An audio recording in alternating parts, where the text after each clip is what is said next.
আমি বিয়ের পর যখন শ্বশুর বাড়িতে এলাম, দেখলাম পাশাপাশি 3টি বাড়ির সাথে শাশুড়ি মায়ের কোনো কথা নেই। বুঝলাম প্রতিবেশীর সাথে শাশুড়ি মায়ের ঝগড়া। আমার তো শুনেই খারাপ লাগতে শুরু করলো। আমি তখন নতুন বউ, একটা ভয় ভয় করতে লাগলো। সেই সঙ্গে একটা খারাপ ধারণাও তৈরি হলো শাশুড়ি সম্পর্কে। বিয়ের আগে প্রত্যেকটা মেয়ের একটাই ভয়ভীত থাকে, শ্বশুর বাড়ির লোকজনরা কেমন হবে এই নিয়ে, বিশেষ করে শাশুড়ি মানুষটা। বিয়েটা যখন দেখাশোনা করেই, তাই মেয়ের বাড়ির লোকজন ছেলের সম্পর্কে খোঁজ খবর নেয় বেশি। শাশুড়ি কেমন হবে এটা নিয়ে কেউ মাথা ঘামায় না। প্রতিবেশীদের সঙ্গে কথা নেই, এই ব্যাপারটা জানার পর থেকে শাশুড়ির প্রতি একটা ভয় কাজ করতে শুরু করলো।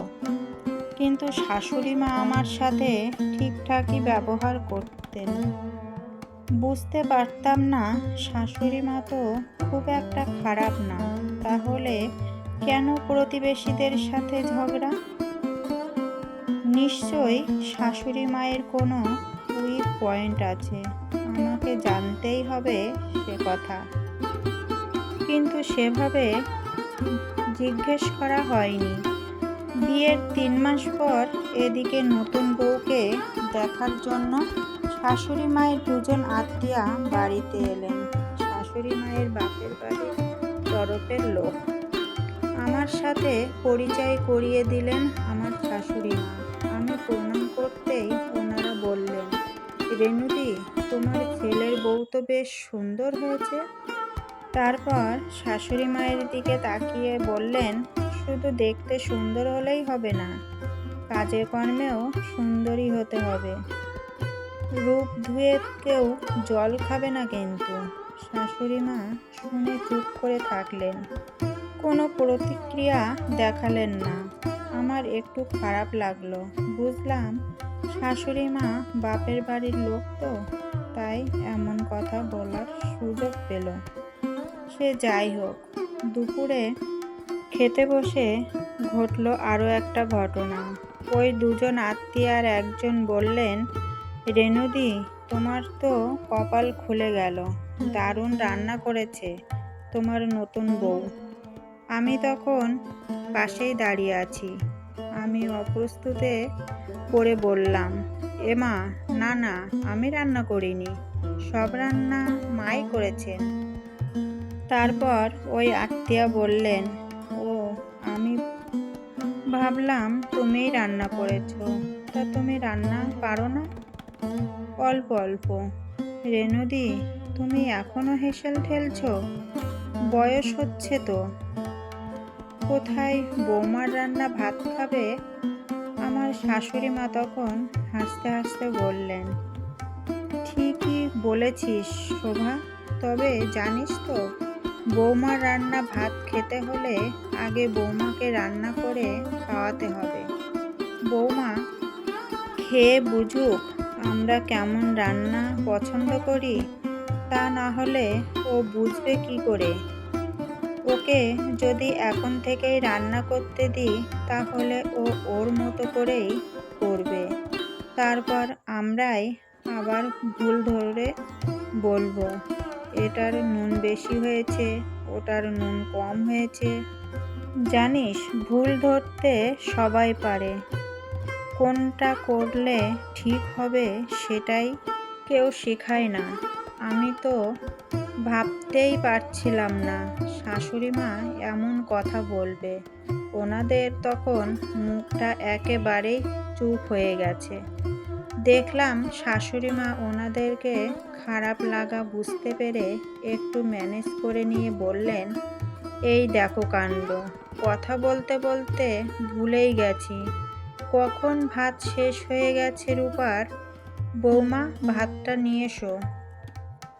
তোমার রূপা মাসিকে 2টো ভাত দাও, আর তোমার শোভা মাসিকে মাছের মাথাটা দাও, ও আবার মাথা খেতে ভালোবাসে। আমি তো শুনে হাসছি মনে মনে। অতগুলো কথা বলেও আবার ঠিক ম্যানেজ করে নিলেন। তার মধ্যেও যেন কথাতেই ঘা দিলেন। খাওয়া দাওয়া সারা হয়ে যেতেই আমার শাশুড়ি মা ওই দুই আত্মীয়াকে মানে শাশুড়ির পিস্তত দুই বোনকে বললেন, তোরা তাহলে বিকেলে কখন বেরোবি? জানো বৌমা, তোমার দুই মাসি কিছুতেই থাকতে চায় না। যখনই আসে একবেলা কাটিয়ে চলে যায়। জানি না ওই দুই আত্মীয়ার থাকার ইচ্ছে ছিল কিনা। ওনারা বাড়ি চলে যেতেই আমার শাশুড়ি মা বললেন, এই সব লোকেদের আমি একদম পছন্দ করি না। আমার নিজের পিস্তত বোন তো কি হয়েছে, একবেলার জন্য আসবে, সংসারে আগুন লাগিয়ে দিয়ে যাবে। ওটাই ওদের স্বভাব। দেখছে আমি ভালো আছি, কিছু তো একটা করতে হবে। শাশুড়ি বৌমার ঝামেলা বাঁধিয়ে দিই আর কি। সেই প্রথম শাশুড়িকে একটু হলেও চিনতে পারলাম। বিয়ের পর আমি শাড়িই পরতাম। গ্রামের দিকে তখন চুড়িদার পরার অতটা রেওয়াজ নেই। একদিন শাশুড়ি বললেন, বাড়িতে চুড়িদার নাইটি পরতে পারো।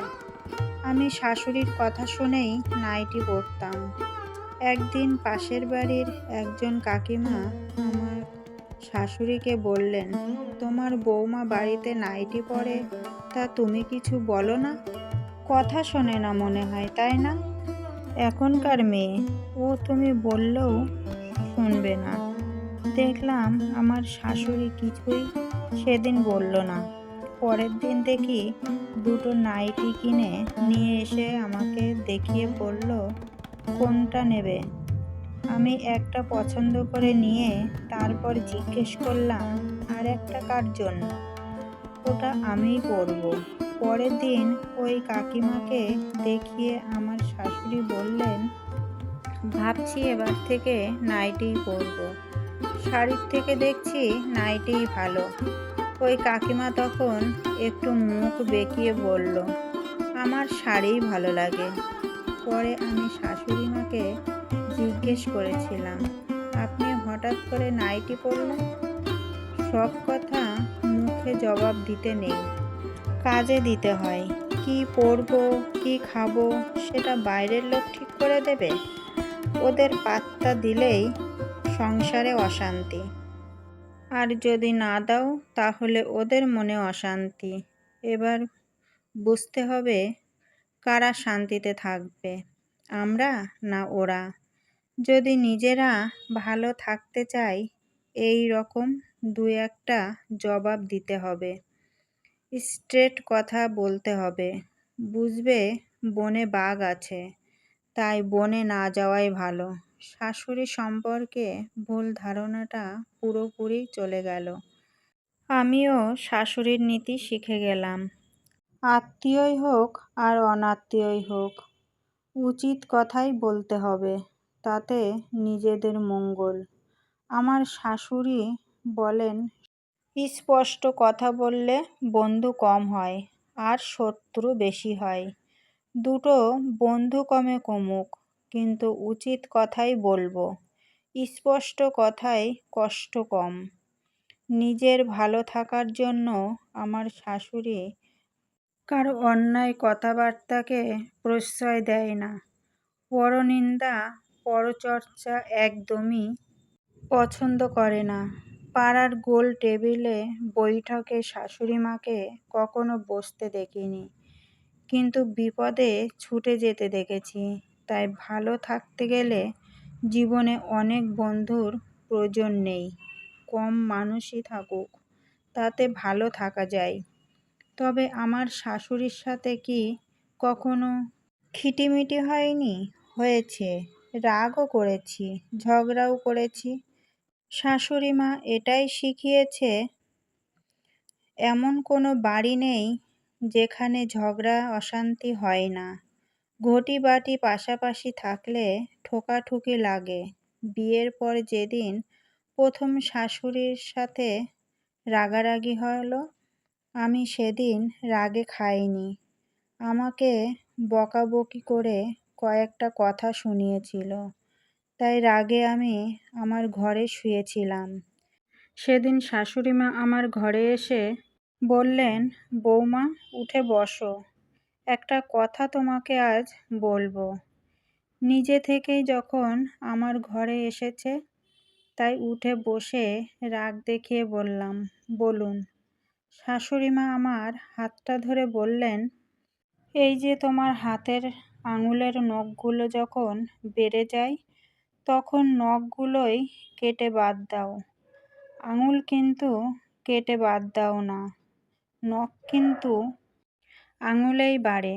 সংসারে থাকতে গেলে একটু আধটু তো ঝামেলা হবেই।